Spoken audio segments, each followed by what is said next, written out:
Advance computer architecture का ये जो कोर्स है, हमें इस कोर्स के अंदर क्या क्या कुछ चीज़ें सीखने को मिलेगी, क्या क्या कुछ चीज़ें पढ़ने को मिलेंगी। एडवांस आर्किटेक्चर जैसे कि आप लोग अपने अंडरग्रेड कोर्सेज में पढ़ चुके हैं, कंप्यूटर की ओरिएंटेशन यानी कि कंप्यूटर को किस तरह से डिज़ाइन किया जाता है हार्डवेयर लेवल पर, और फिर किस तरह उसके अंदर उसके जो प्रोग्राम हैं हार्डवेयर के साथ कम्युनिकेट करते हैं, vital component of the computer क्या है, और वो वाइटल कंप्यूटर के कंपोनेंट कैसे अपना रोल प्ले करते हैं कंप्यूटर की एग्जीक्यूशन में और अपनी कम्युनिकेशन के अंदर।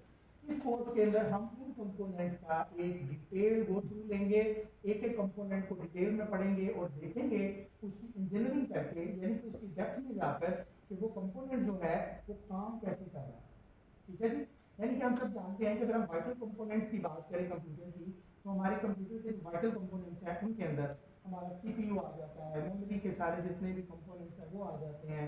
इसके अलावा बसेज हैं जिनके थ्रू एक इंस्ट्रक्शन दूसरे कंपोनेंट की तरफ फॉरवर्ड की जाती है या रिसीव की जाती है, और इसके बाद इनपुट आउटपुट के लिए हम जो डिफरेंट वेरिएंट कंपोनेंट्स यूज करते हैं, कि सारी की सारी चीज़ें और इससे भी ज़्यादा चीज़ें मिलकर हमारा एक जो एग्जीक्यूटेबल मशीन है वो बनाते हैं। अब सवाल ये है कि कैसे इन डेप्थ रियल टाइम में हम ये जान सकते हैं कि जब हम कोई इंस्ट्रक्शन पास करते हैं अपने कंप्यूटर को, तो कैसे उसके अकॉर्डिंग उसका हार्डवेयर रिएक्ट करता है।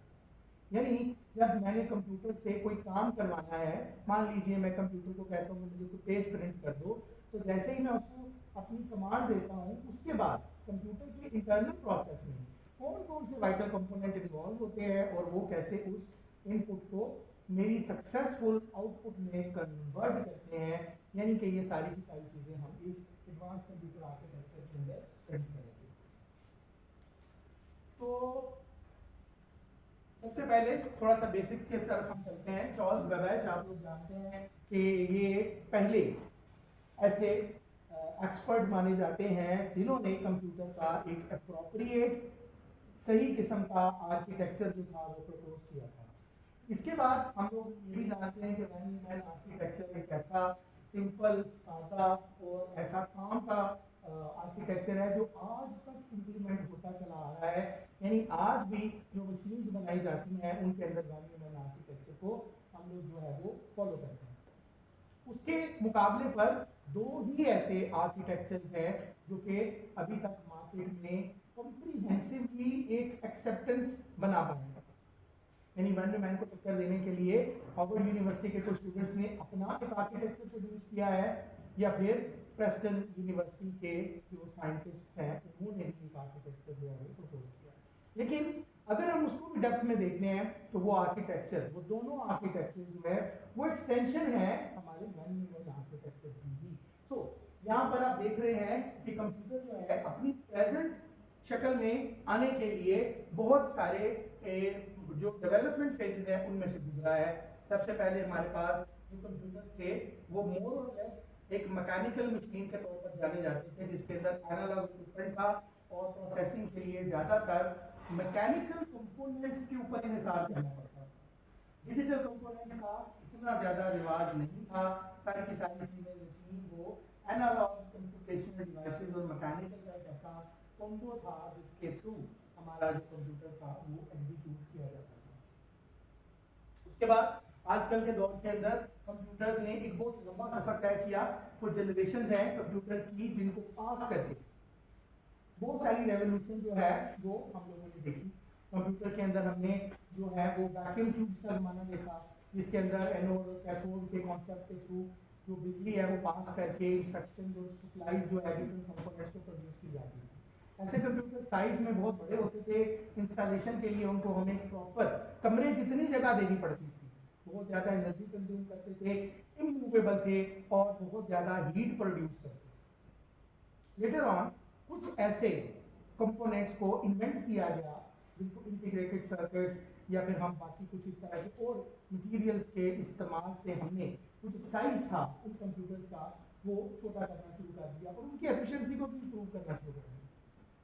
उसके बाद इंटीग्रेटेड सर्किट्स आ गए, फिर चिप्स आ गए, चिप्स की भी माइक्रो चिप्स आ गए, और अब हमारा जो कंप्यूटर है या फिर हमारी जो डिवाइसेज हैं इतना सोफिस्टिकेटेड हो गई हैं कि वो हैंड हैंडल्ड डिवाइसेस कहलाने लग गई हैं। यानी कहाँ एक ऐसी डिवाइस जो कंप्यूटेशन के लिए पूरे रूम और एक पूरी वॉल के अंदर इंस्टॉल की जाती थी, इमूवेबल थी, उसके ऊपर बहुत ज़्यादा रिसोर्सेज अप्लाई होते थे, हाई प्राइस था, बहुत ज़्यादा हीट जनरेट करती थी और परफॉर्मेंस भी बहुत कम थी as compared to today's hardware and computer. अब ये सूरत हाल है कि हम हैंडल डिवाइसेस और उनके भी एडवांस वर्जन में पहुंच गए हैं, जो एफिशिएंसी में और परफॉर्मेंस में अपने पहले जो डिवाइसेस हैं उनसे कई गुना बेहतर भी हैं और अच्छा परफॉर्म भी कर रहे हैं। ये सारे का सारा जो मामला है, जो एक एवोल्यूशन है मशीन्स की, जिसमें कंप्यूटर अपनी पहली जनरेशन से लेकर इस करंट जनरेशन तक पहुंचा है, इस सारे के अंदर ये जो तब्दीली आई है, ये जो बहुत बड़ा रेजोल्यूशन आया है, ये जो बहुत बड़ी मैं कहता हूँ डेवलपमेंट आई है, ये सब कैसे पैदा हुई? हमने ये सारा सफर तय किया उसके आर्किटेक्चर के अंदर इंप्रूवमेंट्स लाकर। हमने कंप्यूटर के आर्किटेक्चर को हर लेवल पर हर जनरेशन में इस तरीके से मॉडिफाई किया है, उसको इस तरीके से इंप्रूव किया है, उसके कंपोनेंट्स को हर स्टेज के ऊपर इतना चेंज कर दिया है कि वो हर जनरेशन में दूसरी जनरेशन तक पहुंचने में वो पहले से बेहतर, पहले से तेज रफ्तार, बेहतरीन, एफिशिएंट और कम कीमत होता चला गया। कंप्यूटर की रेवोल्यूशन की अगर हम बात करें तो कंप्यूटर की रेवोल्यूशन में आने वाली जो तब्दीलियां हैं, जो प्रोग्रेस है, आप अगर उनकी बात करेंगे तो इसके अंदर एक लॉ है जिसे हम मोर्स लॉ कहते हैं, और मोर्स लॉ ये कहता है कि अगर हम इसको गौर से देखें, यानी कंप्यूटर के अंदर आने वाली जो तब्दीलियां हैं, अगर हम उनका एक बगौर जायजा लें तो हमें ये देखने में मिलेगा कि कंप्यूटर के अंदर जो तब्दीलियां आती हैं, या फिर उसके जो हम कंपोनेंट्स के अंदर आने वाली जो तब्दीलियां हैं, या फिर यूं कह लीजिए कि ट्रांजिस्टर या चिप्स के अंदर आने वाली जो तब्दीलियां हैं, उनके अंदर जो बेहतरी है वो हर 2 साल के अंदर जो है वो डबल हो जाती है।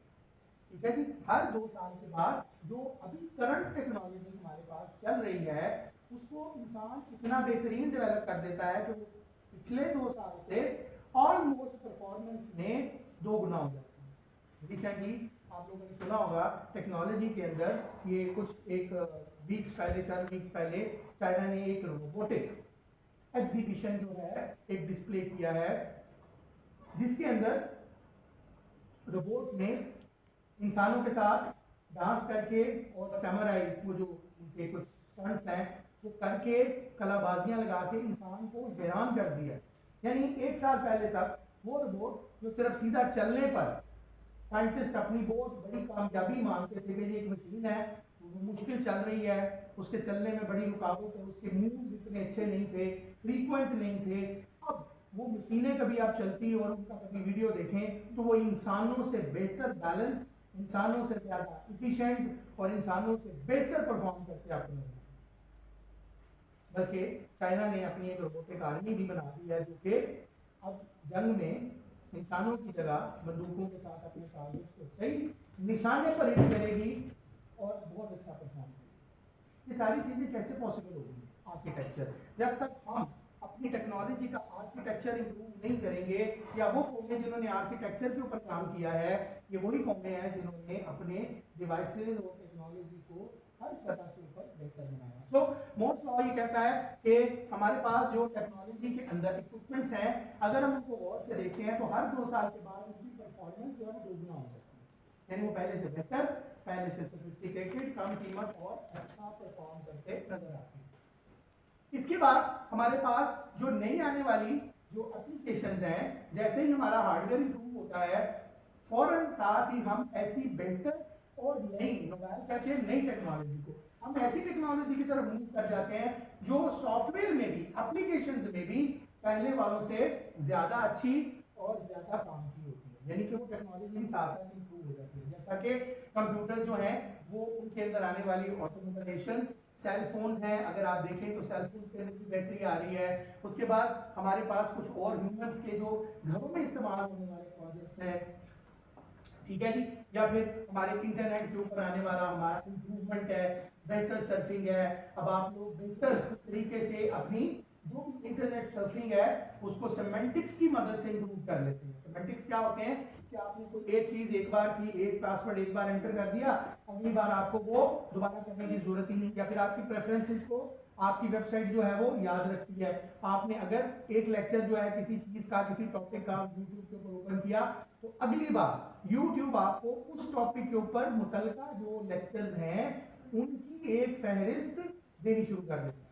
तो आपने देखा कि ये जो बदलाव है जो टेक्नोलॉजी का है, वो ना सिर्फ हमारे कंप्यूटर की हद तक आया है, बल्कि जिंदगी के बाकी जो हमारे शोबे हैं, जैसा कि यहाँ पर ये दर्ज किए गए हैं, इनके अंदर भी ये तब्दीली आपको देखने में मिल जाएगी। यहाँ तक भी ये चेंज जो है आपको नजर आ रही है। उसके बाद जल्दी जल्दी हम कुछ बेसिक्स चीजों को रिवाइज करते हैं, क्योंकि हमारे पास बहुत से स्टूडेंट्स हैं जो कि बेसिक्स लेवल पर इसको कोर्स को लेकर चलना चाह रहे हैं। हम छोटा सा एक स्लाइड में प्रेजेंट करेंगे कि हमारे पास जो कंप्यूटर्स हैं, अगर हम इनकी क्लासेस देखें, इनकी क्लासिफिकेशन करें। देखिए, कंप्यूटर्स की क्लासिफिकेशन को हम डिफरेंट पैराए में देखते हैं। समटाइम्स हम क्लासिफिकेशन करते हैं in terms of speed, sometimes हम क्लासिफिकेशन करते हैं in terms of size, sometimes हम क्लासिफिकेशन करते हैं इन टर्म्स ऑफ प्राइस। सो मुख्तलिफ चीजों को, मुख्तलिफ एट्रीब्यूट्स को सामने रखकर हम क्लासिफिकेशन कर सकते हैं। देखिए, हम यहाँ पर देखेंगे कि कंप्यूटर्स की जो बेसिक एक बिल्कुल बुनियादी क्लासेस है या क्लासिफिकेशन है या उनकी जो टाइप्स हैं वो कौन सी हैं। हमारे पास अगर हम बात करें बुनियादी चंद एक टाइप्स की, तो उसमें पर्सनल कंप्यूटर्स आ जाते हैं, हमारे पास सर्वर कंप्यूटर्स आ जाते हैं, सुपर कंप्यूटर्स आ जाते हैं, और हमारे पास आ जाते हैं एम्बेडेड कंप्यूटर्स। तो नीचे से ऊपर की तरफ चलते हैं। एम्बेडेड कंप्यूटर्स ऐसे कंप्यूटर्स को कहते हैं जो किसी एक हार्डवेयर के अंदर, किसी एक डिवाइस के अंदर उसके हिस्से के तौर पर, मुस्तकिल तौर पर उसके अंदर एम्बेड कर दिया जाए, उसका हिस्सा बना दिया जाए, जो कि रिप्लेसेबल ना हो, जो उसके बगैर काम ना करे। ऐसे कंप्यूटर्स को हम कहते हैं कि ये हमारे एम्बेडेड कंप्यूटर हैं। आपने देखा होगा बहुत सारी डिवाइसेस ऐसी होती हैं, जैसे कि MRI मशीन है, ATM मशीन है, उनके अंदर जो कंप्यूटिंग होती है वो एम्बेड कर दी जाती है। या BP ऑपरेटर्स आप देखते हैं जिसके अंदर, या ग्लूकोमीटर्स हम लोग यूज करते हैं या देखते हैं, उनके अंदर क्या होता है कि उनका अपना सॉफ्टवेयर, अपना हार्डवेयर होता है, और वो हार्डवेयर और वो सॉफ्टवेयर सिर्फ और सिर्फ उस डिवाइस तक कंपैटिबल होता है। उसके अलावा वो ना तो परफॉर्म कर सकता है और ना ही उसके अलावा वो कहीं और इस्तेमाल हो सकता है। ऐसे कंप्यूटर्स को हम एम्बेडेड कंप्यूटर्स कहते हैं। ये जो कंप्यूटर्स होते हैं, इनके जो कंपोनेंट्स हैं ये इस तरह से डिजाइन किए जाते हैं कि यूसी सिस्टम का एक पार्ट बनकर काम करते हैं। यानी अगर हम मेमोरी की बात करें तो एक बीपी ऑपरेटर्स की जो मेमोरी है वो एक सिस्टम के तहत उसके बोर्ड पर इस तरह से सेट की जाएगी कि वो उस सिस्टम का हिस्सा बन जाए। या फिर अगर आप देखेंगे तो इसकी जो परफॉर्मेंस है, पावर है या कॉस्ट है, ये सारी की सारी रिलेटिव होती है टू दी सिस्टम। उसी सिस्टम को सामने रखकर हम उसको डिजाइन करते हैं। उसके बाद आ जाते हैं जी सुपर कंप्यूटर। सुपर कंप्यूटर ये कंप्यूटर की वो एक सुप्रीम कह लीजिए क्लास है, जिसके अंदर जो कंप्यूटर्स होते हैं वो इतना अच्छा परफॉर्म कर सकते हैं कि बहुत सारे कंप्यूटर्स मिलकर भी, यानी कि हंड्रेड ऑफ कंप्यूटर्स भी मिलकर उस एक कंप्यूटर की कंप्यूटेशनल टेंडेंसी का मुकाबला नहीं कर सकता। सुपर कंप्यूटर्स एक ऐसी टेक्नोलॉजी के ऊपर बेस करता है जिसके अंदर बहुत सारे प्रोसेसर और मेमोरी यूनिट्स मिलकर एक यूनिट बनकर काम करते हैं, जिससे उसकी प्रोसेसिंग कैपेसिटी जो होती है वो thousands and millions and trillions times जो है वो इनहैंस हो जाती है। ये बहुत महंगे होते हैं और बहुत ही कम उनके हैं जिनके पास अभी ऐसी टेक्नोलॉजी अवेलेबल है जो सुपर कंप्यूटर्स कहलाती है। इसके अंदर साइंटिफिक और इंजीनियरिंग के बहुत ही हाई लेवल के जो कंप्यूटेशनल इक्विपमेंट्स हैं उनका इस्तेमाल किया जाता है, जो इसकी कंप्यूटेशन को, इसकी परफॉर्मेंस को दूसरे कंप्यूटर्स के निस्बत बिलियन टाइम्स जो है वो इनहैंस कर देते हैं। और फिर ये जो कैपेबिलिटीज होती हैं उनके ऊपर भी बहुत ज्यादा कह लीजिए कि दूसरों की निस्बत एज रखता है। हाई कैलकुलेशन, ऐसे एल्गोरिथम्स जो नॉर्मल कंप्यूटर परफॉर्म नहीं कर पाते, इन कंप्यूटर्स के लिए वो परफॉर्म करना चुटकियों की बात होती है, लेकिन कॉस्ट में महंगे होते हैं, हर जगह अवेलेबल नहीं है। चंद मुल्कों के पास इस वक्त ये सुपर कंप्यूटर अवेलेबल है। सर्वर कंप्यूटर, हम मालूम है कि जब हम बात करते हैं इंफॉर्मेशन टेक्नोलॉजी की, तो इंफॉर्मेशन टेक्नोलॉजी ने सबसे बड़ा जो चेंज प्रोड्यूस किया है सोसाइटी के अंदर वो क्या है, वो है कम्युनिकेशन। इंफॉर्मेशन टेक्नोलॉजी ने एक डिवाइस को दूसरी डिवाइस के साथ कनेक्ट कर दिया है, कुछ वायर्ड है और कुछ वायरलेस है। अब हम लोग यहाँ बैठे बड़ी आसानी से अपनी वॉइस, अपनी वीडियोस, अपना डेटा बहुत दूर बैठे लोगों के साथ रिमोटली शेयर कर सकते हैं, and that has become possible due to the information technology. Information technology का एक बेसिक प्रिंसिपल है कि हम एक मशीन को एज ए क्लाइंट और एक मशीन को एज ए सर्वर जो है बनाकर सारे का सारा डेटा और कम्युनिकेशन की जितनी भी जिम्मेदारी है वो एक मशीन को सौंप देते हैं। ऐसी मशीन जो बाकी तमाम कंप्यूटर्स को लीड करे, लीड से मुराद ये है, मैं आपको समझाने के लिए कह रहा हूँ, यानी कि वो तमाम की तमाम कंप्यूटेशन, तमाम की तमाम डेटा कम्युनिकेशन और तमाम की तमाम मैनेजमेंट को कंट्रोल करे। ऐसे कंप्यूटर को हम क्या कहते हैं? सर्वर। यानी सर्वर एक ऐसा कंप्यूटर है जो सर्व करता है बाकी तमाम कंप्यूटर्स को, उनके ऑपरेशंस को देखता है और तमाम की तमाम कम्युनिकेशन को मैनेज करता है। तो हमारे पास खास किस्म के कंप्यूटर्स होते हैं जिन्हें हम सर्वर कहते हैं। हर एक अलग तरह की कम्युनिकेशन के लिए, या फिर यूं समझ लीजिए कि हर एक अलग रोल के लिए हमें अलग तरह के सर्वर की जरूरत पड़ती है। मान लीजिए अगर हमने ईमेल्स को कंट्रोल करना है तो ईमेल्स को मैनेज करने के लिए हमें एक खास सर्वर की जरूरत पड़ेगी जिसे हम क्या कहेंगे? Mail server. अगर हमें बहुत सारा डेटा मैनेज करना है तो हम एक खास सर्वर का इस्तेमाल करेंगे जिसे हम क्या कहेंगे? Data server. अगर हमें होस्टिंग सर्वर्स, वेब सर्वर्स, इसी तरह बहुत सारी इनकी टर्मिनोलॉजीज हैं। यानी एक हर मखसूस काम को करने के लिए हमने अगर कोई खास कंप्यूटर का इंतखाब किया है जो बाकी तमाम कंप्यूटर्स को भी लीड करेगा, तो ऐसे कंप्यूटर को हम कहेंगे कि ये हमारा सर्वर कंप्यूटर होता है। सर्वर कंप्यूटर की एक सबसे बड़ी प्रोबेबिलिटी, उसकी एक सबसे बड़ी प्रॉपर्टी ये होती है कि वो नेटवर्क बेस्ड यानी कम्युनिकेशन के अंदर रहता है। भाई अगर किसी कंप्यूटर ने किसी दूसरे कंप्यूटर के साथ शेयरिंग ही नहीं करनी, कोई उसको इवेंट शेयर नहीं करना, डेटा शेयर नहीं करना, तो फिर सर्वर करने की हमें जरूरत नहीं है। सर्वर का तो कॉन्सेप्ट ही तब होगा, उसकी जरूरत ही तब पेश आएगी जब हमें एक कंप्यूटर से डेटा को, इंफॉर्मेशन को, या कोई भी आप समझ लीजिए लॉजिस्टिक है, कोई भी वैल्यू है, उसको एक से दूसरे पर भेजना है, तो ही हमें शेयरिंग की शक्ल में, शेयरिंग की सूरत में हमें सर्वर चाहिए। तो कम्युनिकेशन के लिए क्या चीज जरूरी है कि सर्वर का अपने क्लाइंट के साथ क्या हो? एक नेटवर्क हो, ताकि वो अपने डेटा की कम्युनिकेशन कर सके। मान लीजिए अगर आप व्हाट्सएप पर कोई मैसेज भेजना चाहते हैं किसी दूसरे डिवाइस को, तो क्या चीज जरूरी है? आपके पास कनेक्शन होना जरूरी है। अगर आपके पास कनेक्शन ही नहीं है तो आप अपना मैसेज दूसरे सिस्टम पर या डिवाइस पर नहीं भेज सकते। तो सर्वर के लिए नेटवर्क का होना जरूरी होता है। ये ऐसे कंप्यूटर होते हैं जिनके अंदर कैपेसिटी होती है कि वो दूसरे कंप्यूटर्स की निस्बत ज्यादा अच्छा परफॉर्म करें in terms of their processing, in terms of their memory, in terms of their computation. दूसरों से वो बेहतर होते हैं और उनकी परफॉर्मेंस और रिलायबिलिटी भी दूसरों से बेहतर होती है। और ये आमतौर पर छोटे साइज में भी अवेलेबल होते हैं, और फिर जिस तरह का इस्तेमाल हो, अगर आपको इनको हाई लेवल के ऊपर सोफिस्टिकेटेड एक्शंस और प्रोसेस के लिए यूज करना है तो फिर ये महंगे भी होते जाते हैं और इनका साइज भी दूसरों से निस्बतन बढ़ता चला जाता है। उसके बाद आ जाते हैं पर्सनल कंप्यूटर्स। हम सब लोग जानते हैं पीसीज। ये ऐसे कंप्यूटर्स होते हैं जो एक यूजर या कंज्यूमर अपने डेस्कटॉप के ऊपर रखकर यूज कर सकता है, इनका इस्तेमाल कर सकता है। ये ऐसे कंप्यूटर्स होते हैं जो बिल्कुल लो बजट प्राइसेस में होते हैं, और ये एक कंज्यूमर के पर्सनल इस्तेमाल के जितने भी डेली एक्टिविटीज हैं उनको परफॉर्म करने के काबिल होता है। बहुत ज्यादा सोफिस्टिकेटेड काम नहीं कर सकता, लेकिन आजकल जो हमारे पास पर्सनल कंप्यूटर आ रहे हैं उनकी कंप्यूटेशन भी इतनी बेहतर होती है कि हम उन्हें बेसिक लेवल पर एक सर्वर के तौर पर भी डिप्लॉय करना चाहें तो छोटे मोटे काम एज ए सर्वर वो कंप्यूटर भी कर सकता है। ठीक है, तो ये हमारे पास कुछ बेसिक क्लासेस की कंप्यूटर की जो कि हमें देखने में मिलती हैं।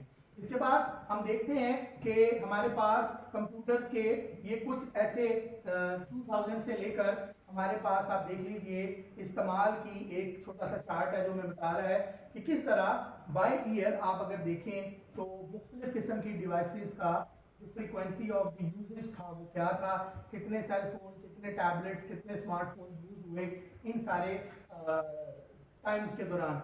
2012 में आकर अगर हम देखेंगे टैबलेट और स्मार्टफोन का जो यूज है ये पीसी से भी ऊपर जाता हुआ हमें दिखाई दे रहा है। अब हमारे जो आर्म टॉप्स हैं या फिर हमारे जो स्मार्टफोन्स हैं वो हमारे पीसी का बहुत सारा काम जो है वो परफॉर्म कर सकते हैं। यानी अगर आपने कोई ईमेल करना है, आपने कोई छोटा मोटा प्रेजेंटेशन बनाना है, या फिर आपने कोई कम्युनिकेशन करनी है, कोई बिजनेस का छोटा मोटा एक्टिविटी या मीटिंग करनी है, तो आपको उसके लिए लैपटॉप या पर्सनल कंप्यूटर की जरूरत नहीं, वो काम आप अपने टैबलेट और स्मार्टफोन से शुरू कर सकते हैं, जो कि आपको इनेबल करता है। उसके बाद पर्सनल मोबाइल डिवाइसेस, जिनको हम आजकल पीएमडी के नाम से भी कहते हैं, जाना जाते हैं, ये ऐसे डिवाइसेस होती हैं जो कि आपके पर्सनल पीसी के तौर पर इस्तेमाल की जा सकती हैं। साइज में छोटे हैं और बिल्कुल हल्के वेट में होते हैं, बैटरी लाइफ ज़्यादा होती है, आप इन्हें साथ में कैरी कर सकते हैं। ठीक है जी, आप इनको पीडीएस भी कहते हैं, पर्सनल डेटा असिस्टेंस। ठीक है जी, ये डेटा को आपके साथ कैरी कर सकते हैं और आप इनकी मदद से अपने बिजनेस को या फिर आप अपनी एजुकेशन को या फिर डिफरेंट फील्ड ऑफ लाइफ में इनका इस्तेमाल कर सकते हैं। इनको कैरी किया जा सकता है, साइज में हल्के होते हैं और बैटरी के साथ आते हैं, बैटरी ऑपरेटेड है, और फिर कनेक्ट कर सकते हैं इंटरनेट के साथ, और बड़ी कम कीमत में दस्तयाब होते हैं। आमतौर पर इनके एग्जाम्पल में स्मार्टफोन, टैबलेट और दूसरी इलेक्ट्रॉनिक गैजेट्स या डिवाइसेस शामिल हो जाते हैं। क्लाउड कंप्यूटिंग आजकल दुनिया में उभरता हुआ पिछले 10 से 20 सालों में जिस कॉन्सेप्ट ने दुनिया के अंदर सबसे कह लीजिए कि एडवांस लेवल के ऊपर तरक्की की है, वो है क्लाउड कंप्यूटिंग। यानी क्लाउड के अंदर, क्लाउड के कॉन्सेप्ट से मुराद ये है कि पहले हम जो भी डेटा कंप्यूटर के अंदर प्रोसेस करते थे उसको सेव करने के लिए हम लोकल स्टोरेज या फिर किसी रिमोट स्टोरेज का इस्तेमाल करते थे जहां पर सेंट्रली डेटा स्टोर होता था। लेकिन ये कॉन्सेप्ट कहता है कि आपका जो भी डेटा होगा वो रिमोटली किसी ऐसी स्टोरेज के ऊपर सेव किया जा सकता है जहां पर बगैर किसी डिवाइस के, बगैर किसी फिजिकल डिवाइस के, जहां पर भी जरूरत पड़े आप उस डेटा को एक्सेस कर सकते हैं। कॉमन एग्जांपल क्या है, आपके फोन के अंदर एप्पल क्लाउड या फिर सैमसंग क्लाउड के अंदर जो डेटा आपने रखा है, अगर आपके पास अपने सैमसंग का फोन या एप्पल आईफोन नहीं भी है तो आप उसे किसी भी जगह बैठकर किसी डिवाइस से एक्सेस कर सकते हैं। Other common example YouTube, Twitter और फेसबुक वगैरह, ये भी आजकल क्लाउड की एक बेहतरीन एग्जांपल है। आप यहाँ पर बैठे बैठे यूट्यूब के ऊपर कोई भी वीडियो, कोई भी ऑडियो या फिर कोई भी टेक्स्ट, फेसबुक के ऊपर कोई भी पिक्चर अपलोड करते हैं, वो पिक्चर क्लाउड पर जाकर फेसबुक के अंदर सेव हो जाती है। तो क्लाउड कंप्यूटिंग, जो क्लाउड कंप्यूटिंग है, ये बड़े स्केल के ऊपर आमतौर पर इसका इस्तेमाल किया जाता है, और इसके अंदर न सिर्फ आपके पास ये कम्युनिकेशन सर्विसेज हैं, बल्कि ये 3 बड़ी सर्विसेज के ऊपर काम करता है, पास, आस और SaaS. PaaS mean platform as a service. वो आपसे कहते हैं कि अगर आपको कोई कंप्यूटेशन करनी है, कोई कॉम्प्लेक्स किस्म का प्रोसेसिंग करनी है, तो आपको उसके लिए अपना प्लेटफॉर्म लगाने की जरूरत नहीं, मशीनें खरीदने की जरूरत नहीं, इंफ्रास्ट्रक्चर बनाने की जरूरत नहीं। आप हमारे इंफ्रास्ट्रक्चर को यूज कर सकते हैं, रेंट आउट कर सकते हैं। जितना आपने इंफ्रास्ट्रक्चर यूज करना है, हमारे पास प्रोसेसर भी लगे हुए हैं, जितनी रैम की आपको जरूरत है, जितनी स्टोरेज चाहिए आप हमें बताएं, बजाय इससे कि आप एक सर्वर खरीदें, आप हमसे उस सर्वर की जो भी पैसे बनते हैं उसको इस्तेमाल करने का रेंट हमें हमसे तय कर लें और आप हमारे ही सिस्टम्स के ऊपर काम कर लें। इसे कहते हैं हम प्लेटफॉर्म एज ए सर्विस। आप उस प्लेटफॉर्म के ऊपर कोई भी चीज़ डिप्लॉय कर दें, बना बनाया प्लेटफॉर्म है, कोई वेबसाइट चलाना चाहते हैं या कोई आप बड़ा डेटाबेस सर्वर लगाना चाहते हैं, तो आप उसके प्लेटफॉर्म से भी काम कर सकते हैं। इंफ्रास्ट्रक्चर, आप एक बड़ी फैक्ट्री बना रहे हैं, कोई नई ऑर्गेनाइजेशन या कोई नई कंपनी बना रहे हैं, तो वो कहते हैं कि अब आपको उसके लिए आईटी सर्विसेज और इंफ्रास्ट्रक्चर लगाने की जरूरत नहीं है, ना ही आपको पीसी खरीदने की जरूरत है, ना ही आपको ये तारें डालने की जरूरत है, ना ही आपको महंगे सर्वर्स और बंदे रखने की जरूरत है जो उन सर्वर को चलाएंगे। 24 आवर इलेक्ट्रिसिटी अवेलेबिलिटी चाहिए और बड़ी और इसमें सिक्योरिटी का ख्याल रखना पड़ेगा। वो कहते हैं कि आपको ये कोई काम करने की जरूरत नहीं है, आप हमारे साथ रब्ता करें। बहुत सारी कंपनीज हैं जो आपको infrastructure as a service provide करती हैं, उनके साथ आप ये काम कर सकते हैं। और फिर सॉफ्टवेयर एज ए सर्विस, यदि आपको कोई भी सॉफ्टवेयर चाहिए तो खुद से बनाने की जरूरत नहीं। फर्ज करिए आपने कोई यूनिवर्सिटी शुरू की है तो आपको उसका मैनेजमेंट सिस्टम बनाने की जरूरत नहीं है। आपने फैक्ट्री खोली है, आपको सीआरएम बनाने की जरूरत नहीं है, आपको सप्लाई चेन मैनेजमेंट सॉफ्टवेयर बनाने की जरूरत नहीं। आप किसी भी अच्छी कंपनी से उनका बना बनाया सॉफ्टवेयर लें, उसको टेलर करवाएं, यानी कि अपनी जरूरत के मुताबिक उसमें चेंजिंग करवाएं और यूज करें, और जितना आप यूज करेंगे उतने ही आपको पैसे देने पड़ेंगे। तो आमतौर पर इसमें हमें ज्यादा फायदा होता है एज कम्पेयर टू कोई चीज नया डेवलप करना, क्योंकि आपको पता है कि डेवलपमेंट से ज्यादा कॉस्ट किस चीज की होती है, मेंटेनेंस। हमने से इसलिए आपका टॉपिक है अभी सेंसर कुछ चीजें कहते हैं वहाँ पे ना सेंसर मतलब आईओटी में अब चीज ये थी कि वहाँ में कह रहे थे कि हम आईओटी की मैनेजमेंट क्लाउड रखें या उसको मैनुअल एक सिस्टम दिया जाए, आपके अकॉर्डिंग क्या बेस्ट जरूर बात है, मतलब एजिस पे या क्लाउड पे? देखिए अकॉर्डिंग टू द नीड है। मैं अगर आपसे ये पूछूं कि एक बड़ी पुरानी इमारत है, बड़ी तारीखी इमारत है, शाही किला है, उसको होटल बना रहे हैं, वहाँ पर नेटवर्किंग करनी है, वहाँ पर तारें डालेंगे आप या फिर वहाँ पर आप वाईफाई सिस्टम इंस्टॉल करेंगे, तो आप मुझे कहेंगे हम वाईफाई करें, मैं पूछूंगा कि क्यों? आप मुझे देखना कि पुरानी इमारतें हैं, ड्रिलिंग करने से हमारी की खूबसूरती खराब हो जाएगी, हो सकता है कहीं पर हमें डैमेज का भी सामना करना पड़ जाए, तारें बिछाना होटलों में बड़ा मुश्किल हो जाता है, तो हम इस सोल्यूशन पे जाएंगे। इसका मतलब क्या हुआ कि दोनों सोल्यूशन अवेलेबल थे, आपने अपनी सहूलत के मुताबिक उनमें से एक उठा लिया। तो क्लाउड में भी ऐसा है, इट डिपेंड्स कि आपको ज्यादा बेहतर कहाँ पे मिलता है। अगर तो आपका बहुत बड़ा इंफ्रास्ट्रक्चर है, फर्ज कीजिए आपको अपना सिस्टम इंस्टॉल करने में 1 करोड़ रुपए का खर्चा आ रहा है, और वही सोल्यूशन आपको कोई कंपनी क्लाउड में वो वो आपको 5 लाख रुपया साल का कहती है, 5 लाख रुपया साल का है, तो 10 साल में कितना होगा, 50, तो फिर भी 50 लाख बच जाएंगे। और 10 साल के बाद वैसे भी आपकी टेक्नोलॉजी क्या हो जाती है, पुरानी हो जाती है, बदलना पड़ती है, तो 1 करोड़ का 1 करोड़ जाया होगा। तो ये डिपेंड करता है कि कैसा, और बहुत दफा 2 कमरों का या 4 कमरों का छोटी लैब बनानी है, आपने छोटा कॉलेज बनाना है, तो ऐसी सूरत में क्लाउड पे जाना बेहतर नहीं होगा। आप छोटे मोटे वो सेकंड हैंड पीसी ला के अपना सिस्टम चला लेंगे, इंफ्रास्ट्रक्चर भी अपना, सर्विसेज भी अपनी और सॉफ्टवेयर भी अपना बना लेंगे। तो डिपेंड करता है कि आपको जरूरत कैसी है। आगे आएंगे जनाब। असल में हमारा बहुत सारा जो काम है ना वो गुजर गया हमारी बातों में, तो हम इसको थोड़ा सा खास तौर पर कर लेते हैं।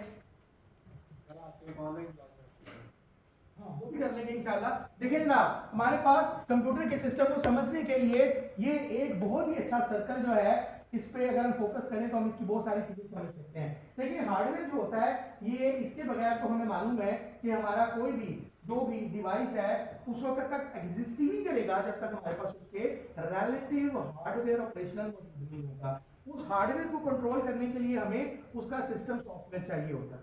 सिस्टम सॉफ्टवेयर क्या करता है, हमारे हार्डवेयर के और हमारे दरमियान एक इंटरप्रिटेशन का काम करता है। हमारे हार्डवेयर को इस काबिल करता है कि वो दिए हुए तयशुदा जो भी उसके रोल हैं उनके मुताबिक हमें परफॉर्म करके दिखाए। मसलन अगर कोई स्पीकर बनाया है, कोई ऐसी डिवाइस बनाई है जो वॉइस को कंट्रोल करेगी, तो उसका रोल क्या होना चाहिए, आवाज को ऊंचा करे, आवाज को कम कर सके, ठीक है ना। तो हार्डवेयर और उसको कंट्रोल करने के लिए उसका सिस्टम सॉफ्टवेयर होना जरूरी है। आमतौर पर हम सिस्टम सॉफ्टवेयर को क्या कहते हैं, डिवाइस ड्राइवर। हर एक खास तरह के हार्डवेयर का एक खास तरह का सिस्टम सॉफ्टवेयर होता है, ठीक है ना। और फिर उसके ऊपर आ जाते हैं एप्लीकेशन सॉफ्टवेयर। ये ऐसे सॉफ्टवेयर होते हैं जो कि हमारे हार्डवेयर और सॉफ्टवेयर के साथ सिंक्रोनाइज होकर मुख्तलिफ किस्म के काम परफॉर्म करने में हमारी हेल्प करते हैं। जैसे कि कंप्यूटर के ऊपर अगर आपने कॉरस्पॉन्डेंस करनी है, माइक्रोसॉफ्ट वर्ड इंस्टॉल कर लीजिए। माइक्रोसॉफ्ट वर्ड क्या है, एप्लीकेशन सॉफ्टवेयर। अगर आपको कोई कैलकुलेशन का काम करना है तो आप क्या इंस्टॉल कर लें, एक्सेल इंस्टॉल कर लें। अगर आपको ड्राइंग करनी है तो पेंट इंस्टॉल कर लें, एडोब फोटोशॉप इंस्टॉल कर लें, इलस्ट्रेटर कर लें वगैरह। तो ये हमारा एक छोटा सा इसके दरमियान कम्युनिकेशन है, ये इसका एक एक्सप्लेनेशन थी। आगे चलते हैं, यहाँ से थोड़ा सा अब हम अपने टेक्निकल सब्जेक्ट की तरफ आना शुरू हो। 5 से 6-7 स्लाइडें गुजारने के बाद अब हम अपने टॉपिक को टच करने वाले हैं जो कि आर्किटेक्चर था। अब यहाँ पर आप देखेंगे तो कहते हैं कि लेवल ऑफ प्रोग्राम कोड क्या होता है। हम सब लोग जानते हैं, यहाँ पर सब लोग जो बैठे हैं उनको मालूम है कि प्रोग्रामिंग क्या होती है और कैसे प्रोग्रामिंग की जाती है। कंप्यूटर प्रोग्राम से हमारी मुराद होती है एक ऐसा इंस्ट्रक्शन सेट जिसकी मदद से उसमें मौजूद टूल्स को इस्तेमाल करके हम कोई एप्लीकेशन, कोई प्रोग्राम डेवलप कर सकें जो कंप्यूटर के अंदर एग्जीक्यूट हो सके, दी हुई इनपुट के मुताबिक अपनी आउटपुट प्रोड्यूस कर सके, उसे हम कहते हैं कि ये हमारा क्या है, एक प्रोग्राम है। और अलग तरह के प्रोग्राम के लिए हमारे पास अलग तरह के टूल्स होते हैं। जैसा कि रियल लाइफ एग्जांपल में अगर हमें अलग तरह के काम हैं, अगर कोई अलग से काम परफॉर्म करना है तो हमारे पास क्या होगा, अलग तरह के टूल्स होंगे। फॉर एग्जांपल अगर मुझे कुर्सी रिपेयर करनी है तो उसके लिए टूल्स अलग चाहिए। अगर मुझे सैनिटरी का कोई काम करवाना है तो टूल्स अलग चाहिए। अगर मुझे पेंट करना है तो उसके लिए टूल्स अलग लगेंगे। तो जिस नेचर का काम उस नेचर के टूल्स। इसी तरह जिस नेचर की एप्लीकेशन डेवलपमेंट है उसी तरह के आपको एप्लीकेशन प्रोग्राम की जरूरत पड़ेगी। यहाँ पर हम देखते हैं कि प्रोग्राम का कौन कौन सा लेवल हो सकता है या प्रोग्रामिंग कितने हिस्सों में की जा सकती है। हाई लेवल लैंग्वेजेस होती हैं, उसके बाद हमारे पास मशीन लेवल लैंग्वेज और बीच में असेंबली लेवल की लैंग्वेज होती है।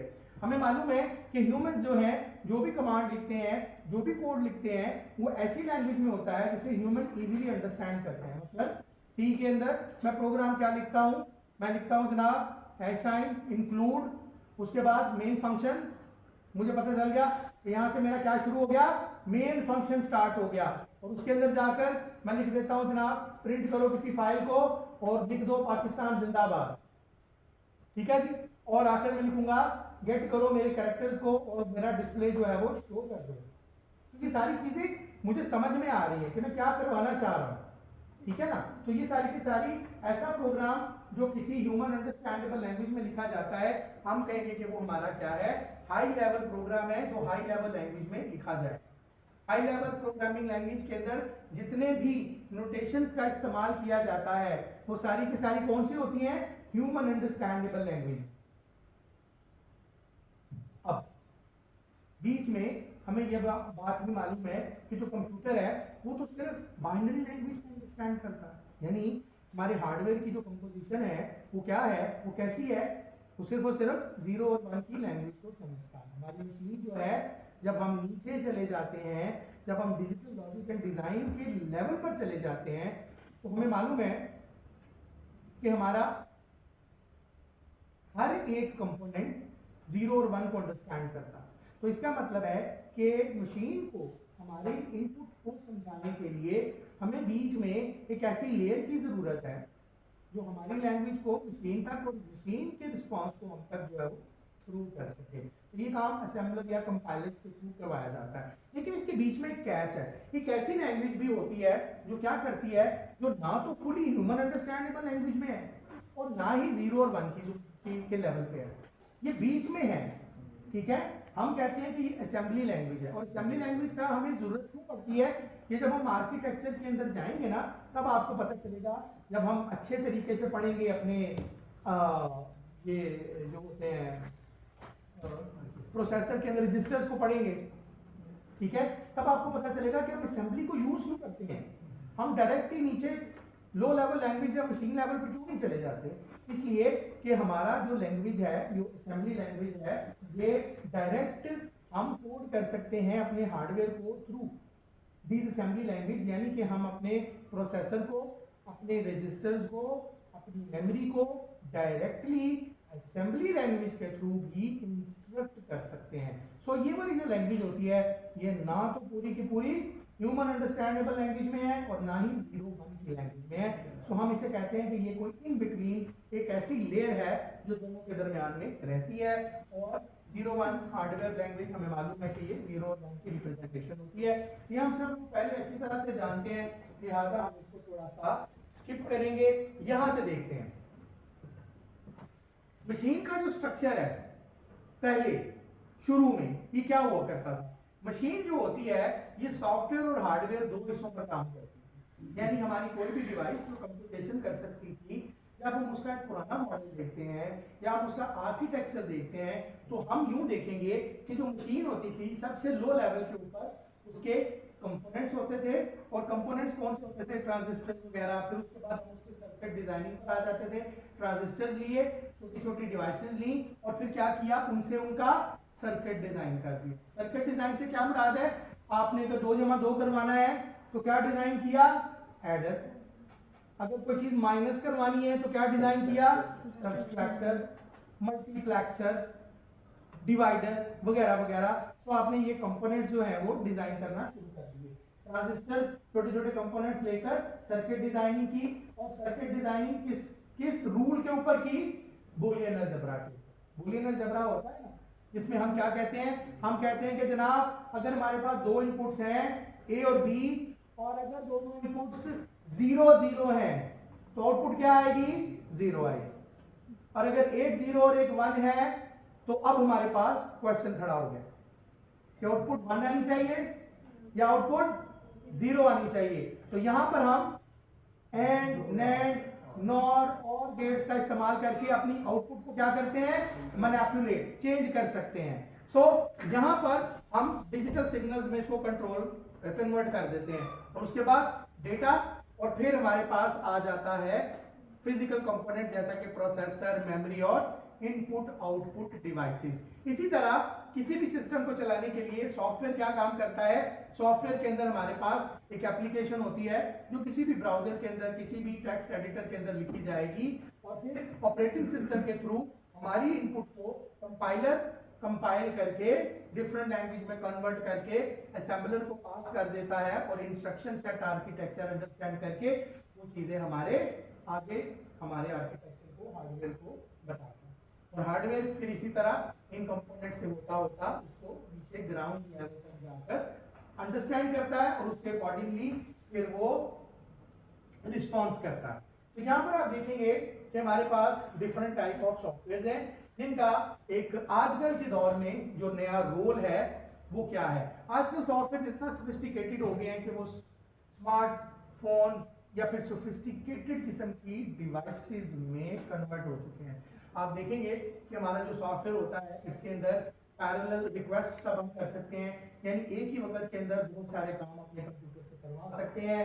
इसके अलावा हमारे पास पैरेलल ट्रेंड्स होते हैं, पैरेलल इंस्ट्रक्शंस पास की जा सकती हैं, पैरेलल डेटा थ्रो किया जा सकता है, यानी कि अब हमारे जो कंप्यूटर्स हैं मल्टीटास्क ओरिएंटेड हो गए हैं, हम एक ही वक्त में बहुत सारे काम अपने कंप्यूटर से करवा सकते हैं। इसी तरह अगर हमें वेयर हाउसेस के स्केल पर कंप्यूटर्स चाहिए, यानी कि बहुत ज्यादा डेटा कहीं पर स्टोर करना है, तो डेटा वेयर हाउस बन जाएगा। उसके लिए स्पेसिफिक किस्म के हार्डवेयर हैं जो ये काम कर सकते हैं। इसी तरह अगर हमें किसी नॉर्मल कंप्यूटर की बात करें तो हमारा जो कंप्यूटर होता है वो बेसिक जो हमारे कंपोनेंट्स हैं, जो वाइटल कंपोनेंट है, उन पर मुश्तमिल होता है, जिनके अंदर मेमोरी आ गया, सीपीयू आ गया, इनपुट आउटपुट डिवाइसेस आ गई, और ये इंस्ट्रक्शंस के अंदर कन्वर्ट करती हैं आपने तमाम मामला को, और इंस्ट्रक्शन सेट जो होता है वो नीचे लॉजिक गेट्स के लेवल पर जाकर तो चीज़ों को मैनेज करता है। तो आर्किटेक्चर की अगर हम बात करें तो लॉजिक गेट्स के बाद हमारे वो कंपोनेंट जो होते हैं वो मेन लॉजिक में कन्वर्ट होते हैं। उसके बाद इनपुट आउटपुट डिवाइसेस उनको मैनेज करके वाइटल कंपोनेंट्स तक हमारे जो भी इंस्ट्रक्शंस हैं उनको पास ऑन करते हैं। सो मॉडर्न कंप्यूटर्स का जो कॉन्सेप्ट है in terms of the architecture वो कॉम्प्लेक्स भी है और बड़ा इंटरेस्टिंग भी है। ठीक है जी, ये मशीनें पहले से ज्यादा बेहतर हो गई हैं, पहले से ज्यादा अच्छा परफॉर्म करने लग गई हैं।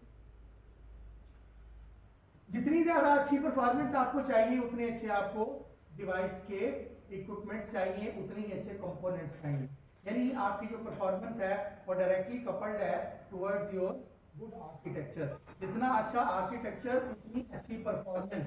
मसलन जब भी आप आइडियाज की बात करेंगे परफॉर्मेंस को, अगर आप चाहते हैं कि आप ऐसी डिवाइस तैयार करें जो कि बहुत अच्छा परफॉर्म करे, तो उसके लिए किन चीजों को ध्यान में रखना है? आप मोर्स लॉ को ध्यान में रखकर डिजाइन करेंगे। मोर्स लॉ क्या कहता है कि 2 साल के अंदर आपकी जो टेक्नोलॉजी है, जो इक्विपमेंट है, उसकी परफॉर्मेंस डबल हो जाती है। उसके बाद एब्स्ट्रैक्शन और सिंपलीफाइड डिजाइन का इस्तेमाल करें। हर वो मशीन जो सिंपली डिजाइन की जाएगी उसको हम अच्छा मानते हैं, यानी आपकी कोशिश क्या होनी चाहिए, जब भी आप कोई मशीन डिजाइन करें, आर्किटेक्चर बनाएं, तो उसको हद दर्जा तक क्या होना चाहिए? सादा, सिंपल होना चाहिए। कॉम्प्लेक्सिटी कम से कम होनी चाहिए। अच्छा, इस कॉम्प्लेक्सिटी कम होने से हमारी मुराद क्या है, मैं आपको समझाता हूँ। फर्ज कीजिए अगर आपको 2 या 3 या 4 वेरिएबल्स को आपस में ऐड करवाना है, तो उसके लिए अगर आप एंड गेट्स का इस्तेमाल करते जाएंगे, और ये काम करने के लिए आप 4 एंड गेट इस्तेमाल कर रहे हैं,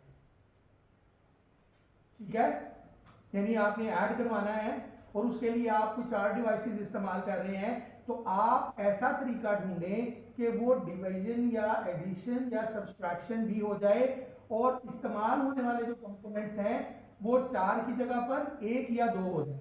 तो डिजाइन से मेरी मुराद ये है, डिजाइन कॉम्प्लेक्सिटी से, कि एक ही काम करने के लिए जो तरीके हैं वो आपने इस तरह से डिजाइन करना है उसका इंफ्रास्ट्रक्चर, आपने उसका स्ट्रक्चर ऐसा बनाना है कि उसमें कॉम्प्लेक्सिटी कम से कम हो, यानी कि नंबर ऑफ स्टेप्स क्या हो, रिड्यूस्ड, छोटे से छोटे हो, कम से कम हो। यानी जो काम 4 स्टेप्स में हो सकता है, कोशिश करें कि उसको 2 स्टेप्स में किया जाए ताकि उसकी कॉम्प्लेक्सिटी कम हो जाए। उसके बाद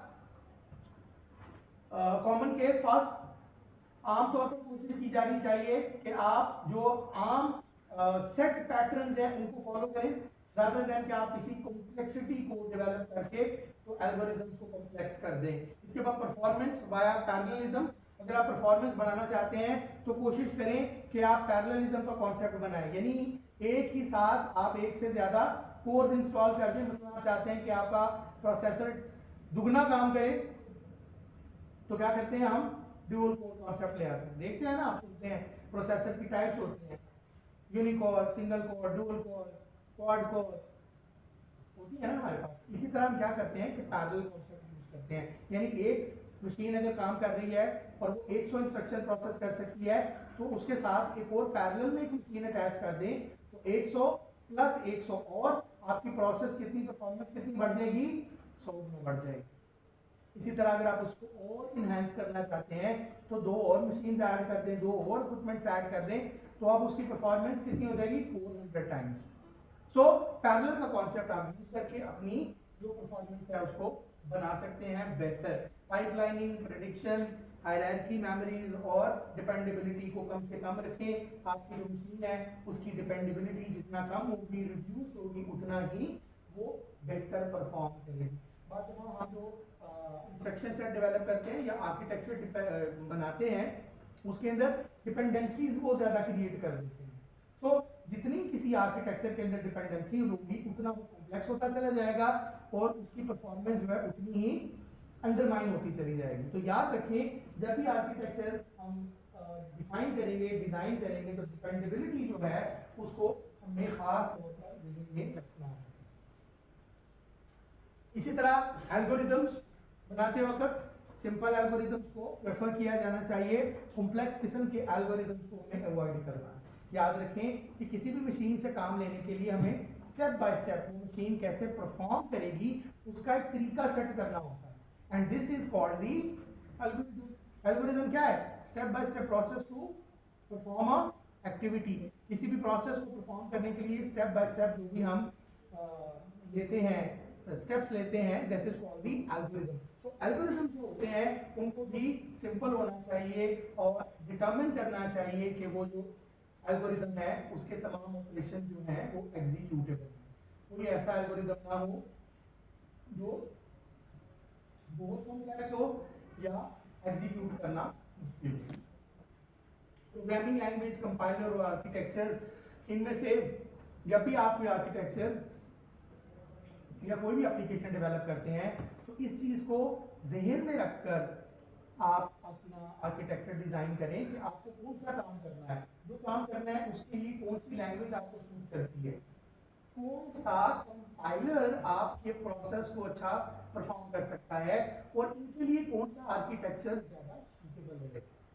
तो हार्डवेयर की डिजाइन करते वक्त इन तमाम चीजों को आपने कंसिडर करना है कि आपने जो भी डिवाइस बनानी है, फर्ज करें आप कोई शुगर चेक करने की डिवाइस बना रहे हैं, कैलकुलेटर डिजाइन कर रहे हैं, तो आपके नजर में होना चाहिए कि कैलकुलेटर बनाने के लिए कौन सी लैंग्वेज में आप उसका प्रोग्राम लिखेंगे, वो लैंग्वेज जो है कंपाइल करने के लिए कौन सा कंपाइलर सूटेबल होगा और उसको एग्जीक्यूट करने के लिए आपका आर्किटेक्चर कैसा होना चाहिए, ताकि जब आप अपनी डिवाइस बनाएं तो फिर उसके अंदर आपको बेहतरीन परफॉर्मेंस मिले।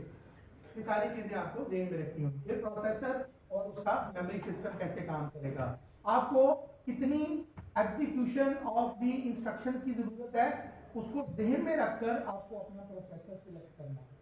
अगर तो कोई आप एम्बेडेड डिवाइस बना रहे हैं तो उसके अंदर देख लीजिए कि मैक्सिमम आपको कैपेसिटी ऑफ द प्रोसेसिंग कितनी चाहिए, या फिर अगर आप कोई इंस्ट्रक्शन सेट ऐसा लिख रहे हैं जो जेनेरिक होगा, तो फिर मैक्सिमम प्रोसेसिंग कैपेसिटी क्या होगी, क्या वो एक सिंगल प्रोसेसर से काम कर सकेगा, या फिर आपको डुअल कोर चाहिए, या फिर आपको क्वाड कोर चाहिए, ऑक्टा कोर चाहिए, ये सारा कुछ आपने ध्यान में रख के काम करना है, कितनी मेमोरी के साथ आपका काम हो सकता है। और फिर आखिर में इनपुट आउटपुट डिवाइसेस और ऑपरेटिंग सिस्टम्स के साथ उसकी सिंक्रोनाइजेशन, यानी आपका हार्डवेयर ऐसा होना चाहिए जिसके ऊपर आप अपना कोई भी ऑपरेटिंग सिस्टम आसानी से इंप्लीमेंट कर सकें और उसको आसानी से डिप्लॉय कर सकें, और आपका ऑपरेटिंग सिस्टम आपके हार्डवेयर के साथ इनपुट आउटपुट डिवाइसेस को एप्रोप्रिएटली काम करवा सके। सो ये सारे फैक्टर्स को आपने ध्यान में रखना है।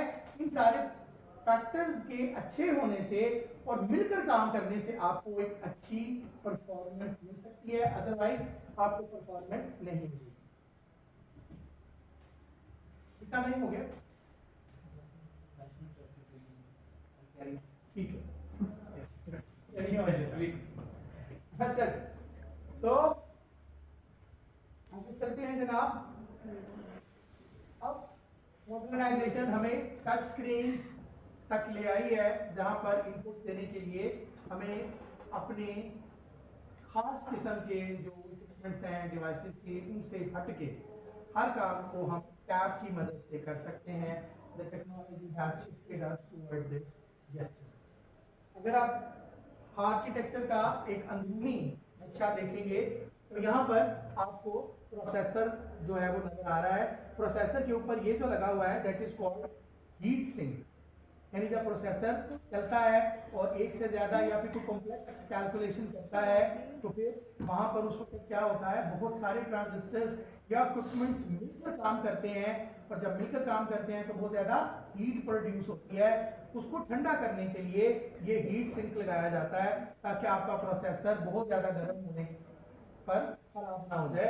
और उसके ऊपर ये एक फैन अटैच किया हुआ है, तो फैन को यहाँ पर अटैच करके पावर सप्लाई, आई थिंक ये फैन की तारें हैं शायद, और इसको इन्होंने यहाँ पर बोर्ड से सप्लाई भी दी हुई है ताकि पंखा चलता रहे। जैसे ही आप उसको ऑन करें कंप्यूटर को तो हर वक्त फैन जो है वो कंप्यूटर पर ऑन रहे। ये कैपेसिटर्स लगे हुए हैं डिफरेंट। कैपेसिटर क्या होता है, ये एक ऐसा कंपोनेंट होता है जो आपके चार्ज को टेम्परेरीली स्टोर करता है, यानी जब तक कंप्यूटर ऑन रहेगा तब तक इसमें चार्ज स्टोर रहेगा। जैसे ही आप पावर ऑफ करते हैं तो इसमें से जो चार्ज होता है वो डिस्चार्ज हो जाता है।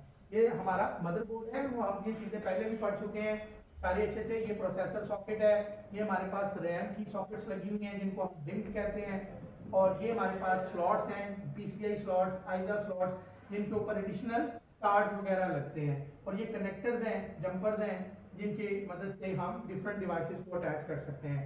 यहाँ पर आ जाए तो ये हमारे पास VGA का एक जंपर लगा हुआ है, एक स्लॉट है जहाँ पर हम VGA अटैच कर सकते हैं। मोस्ट पॉसिबली ये साउंड कार्ड की या फिर जो हमारे पास वो कनेक्टर्स होते हैं इथरनेट के, उनके कनेक्टर्स की ये पोर्ट्स हो सकती हैं। तो ये हमें पता है कि हमारा जो मदरबोर्ड है उसका आर्किटेक्चर कुछ इस तरह से होता है। ठीक है जी, ये हम सब पहले ही जानते हैं, लिहाजा हम इसको स्किप करते हैं। इसके अलावा CPU, memory, input output devices और जो बसेज हैं, बेसिकली जो मॉडर्न कंप्यूटर का आपस में डेटा एक्सचेंज है या जो उनका स्ट्रक्चर है, जो आर्किटेक्चर है, वो कुछ यूँ होता है कि आपकी जो भी कम्युनिकेशन है वो थ्रू द वायर्स होती है। बोर्ड के ऊपर लगी हुई कम्युनिकेशन वायर्स एक जगह से सिग्नल्स या डेटा या इलेक्ट्रिक पल्स को दूसरे कंपोनेंट्स तक पहुंचाते हैं, उनको हम कहते हैं हमारी बसेज हैं। इनकी 3 टाइप्स मेजर हैं, जिनमें से सिस्टम बसेज वो टाइप्स हैं जो सिस्टम इक्विपमेंट्स या इंफॉर्मेशन को एक से दूसरी जगह पर मैनेज करती हैं, और ये CPU से इनपुट आउटपुट डिवाइसेस और मेमोरी तक हमारे डेटा को मूव करवाती हैं या इंफॉर्मेशन को मूव करवाती हैं। ये सारी चीजें आर्किटेक्चर में हम लोग पहले भी जानते थे, लेकिन थोड़ा सा इसको हम खोल के बयान कर रहे हैं। माइक्रो प्रोसेसर के अंदर कौन कौन सी चीजें होती हैं, इनपुट आउटपुट होती है, अरिथमेटिक एंड लॉजिकल यूनिट होता है, फ्लैग्स होते हैं, ये सारी हमें चीजें मालूम है क्या काम करती हैं। एक्यूमुलेटर है, इंस्ट्रक्शन रजिस्टर्स है, स्टैक है, प्रोग्राम मेमोरी है या प्रोग्राम काउंटर होते हैं। इनमें से अगर किसी एक चीज के बारे में आप नहीं जानते या किसी भी चीज के बारे में नहीं जानते तो आप मुझे बताएं, हम इसको जल्दी जल्दी एक्सप्लेन कर देते हैं। जी, आप जानती हैं इनके बारे में? सब जानते हैं जी, आपको मालूम है? इनमें से कोई ऐसी चीज जो आपको लगे कि आपको नहीं आती? जी नहीं, मैं इनकी बात जी आती है। चलिए, मुझे पता था आपको आती है। मुझे ये बताएं कि ये जो डिकोडर है ये क्या करता है?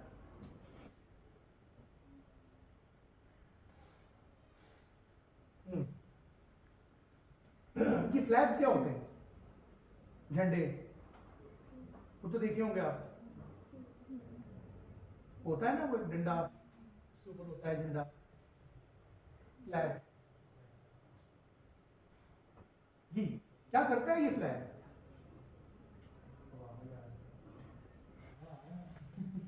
इतनी ज्यादा मास्क या डंडा झंडा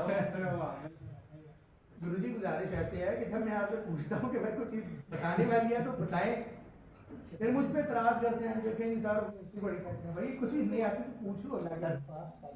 हाँ, फास्ट फॉरवर्ड ले ना, हम आगे चलते हैं जल्दी जल्दी। स्टैक, हमें मालूम है कि हमारे प्रोसेसर को एक वक्त में एक से ज्यादा मैसेज आते हैं, एक से ज्यादा प्रोसेस होते हैं जो चाहते हैं कि प्रोसेसर उनको कंप्लीट करे। यानी आप यूं समझ लें कि एक से ज्यादा टास्क होते हैं जो एक वक्त में प्रोसेसर के पास आ जाते हैं।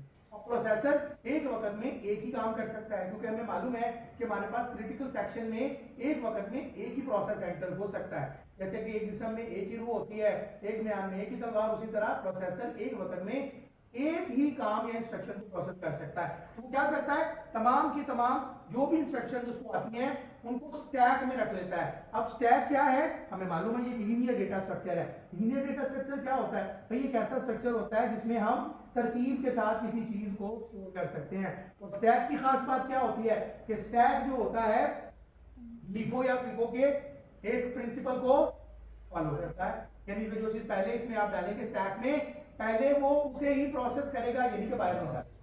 यानी जो काम आपने पहले दिया वो पहले उसको प्रोसेस करेगा। तो ये हो गया स्टैक। प्रोग्राम मेमोरी, हमें मालूम है कि हमारा प्रोसेसर एक वक्त में मल्टीपल प्रोग्राम्स को प्रोसेस करता है। तो कितने प्रोग्राम्स को प्रोसेस करेगा, प्रोग्राम मेमोरी का हिसाब रखा जाता है। प्रोग्राम काउंटर, भाई प्रोग्राम को काउंट करता है, नया प्रोग्राम कितने आगे। फर्ज करें उसको 10 प्रोग्राम आपने दिए थे कि भाई 10 प्रोग्राम आपने चलाने हैं, उनमें से एक और आ गया, तो प्रोग्राम काउंटर क्या करेगा, उसको जिसमें ऐड कर देगा कि भाई ये काम भी करना है। तो काउंटर क्या करेगा, हर प्रोग्राम या प्रोसेस की जो डिटेल्स हैं उनको मैनेज करेगा। इंस्ट्रक्शन डिकोडर, डिकोडर क्या करता है, कोडर एंड इनकोडर का काम क्या होता है कि भाई साहब जो भी इंस्ट्रक्शंस आपने दी हैं वो देखना कि किस हद तक उनके ऊपर काम हो चुका है, प्रोसेस मुकम्मल कर दिया गया है। टाइमिंग कंट्रोल, हर प्रोसेसर की एक टाइमिंग होती है जिसे हम उसकी क्लॉक फ्रीक्वेंसी कहते हैं। हर प्रोसेसर एक फ्रीक्वेंसी के तहत काम करता है, उसे हम क्लॉक कहते हैं उसका। वो क्या होता है भाई, देखिए हमारा जो प्रोसेसर है वो काम कैसे करता है। मान लीजिए कि प्रोसेसर जो है, आपके प्रोसेसर को 4 काम दिए गए। एक काम ऐसा था जिसको करने के लिए 1 मिनट चाहिए, दूसरा काम ऐसा था जिसको करने के लिए 1 सेकंड चाहिए, तीसरा काम ऐसा था जिसको करने के लिए 30 सेकंड चाहिए, और चौथा काम ऐसा है जिसको करने के लिए 1 घंटा चाहिए। अब मान लीजिए अगर आपका प्रोसेसर सबसे पहले स्टैक के अंदर 1 घंटे वाले काम पर लग गया, तो वो जो 1 सेकंड वाला है उसकी बारी कब आएगी? नहीं, 1 घंटे के बाद वो 30 मिनट वाला भी तो है ना, 15 सेकंड वाला भी एक है था। इसका मतलब है कि भाई अगर प्रोसेसर एक वक्त में एक ही के ऊपर लग गया तो बाकी लोग की बारी नहीं आएगी। अब हम यहाँ पे क्या करते हैं, यहाँ पर एक ट्रिक होता है, कैच होता है। वो क्या है, हम क्या करते हैं, कंप्यूटर को कहते हैं प्रोसेसर को एक काम करो, आप सबके साथ एक क्लॉक बना लो, एक टाइमिंग सेट कर दो, हर काम को करने के लिए प्रोसेसर को हम इतना टाइम देंगे। हम कहेंगे कि 4 काम है, 1 सेकंड को 4 हिस्सों पे डिवाइड करो, और प्रोसेसर क्या करे, 1 सेकंड के चौथे हिस्से में पहले एक प्रोसेस के ऊपर काम करेगा, जितना मुकम्मल हो गया फौरी तौर पर उसको छोड़कर दूसरे पे आ जाएगा, जितना मुकम्मल हो गया 1 सेकंड के चौथे हिस्से में उतना कर देगा, फिर तीसरे पे आ जाएगा, फिर तीसरे के ऊपर काम करेगा, जितना मुकम्मल हो गया 1 सेकंड के चौथे हिस्से पर उसको करेगा, और फिर अगले पर चला जाएगा, और फिर ये सर्कल चलता रहेगा। इससे क्या फायदा होगा कि 4 आइटरेशंस के बाद आपका 1 सेकंड वाला काम मुकम्मल हो जाएगा, ठीक है, और फिर इसी तरह बाकी काम होंगे। So this is called the timing and the control. ठीक है जी। इंस्ट्रक्शन रजिस्टर्स, जितनी इंस्ट्रक्शंस आप कंप्यूटर को पास ऑन करेंगे एक रजिस्टर के अंदर, रजिस्टर क्या होते हैं जी, क्या होते हैं रजिस्टर, डेटा स्टोर करते हैं जी। कोई बंदा?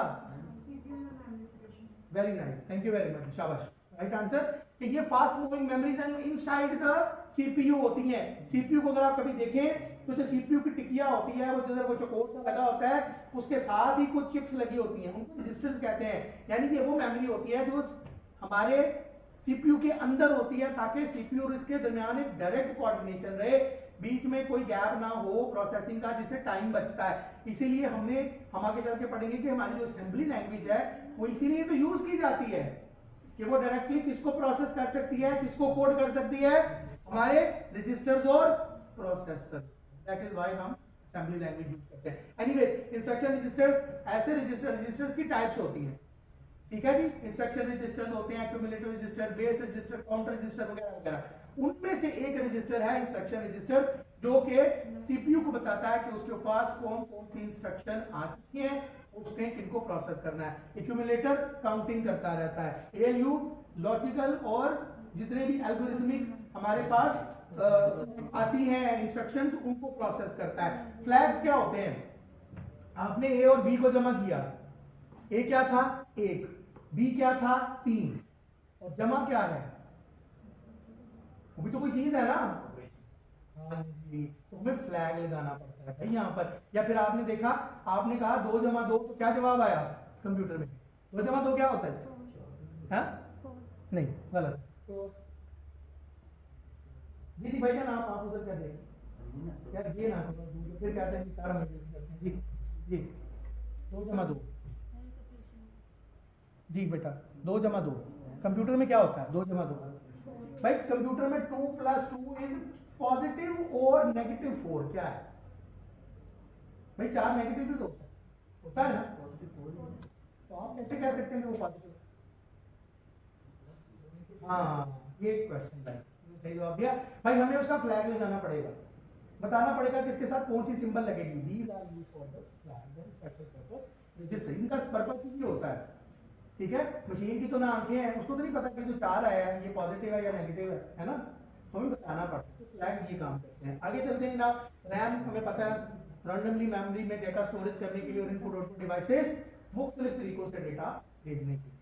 देखिए जी टाइम हो गया, बंद करें, आज इतना ही काफी है। बाकी लेक्चर इंशाल्लाह हम यहीं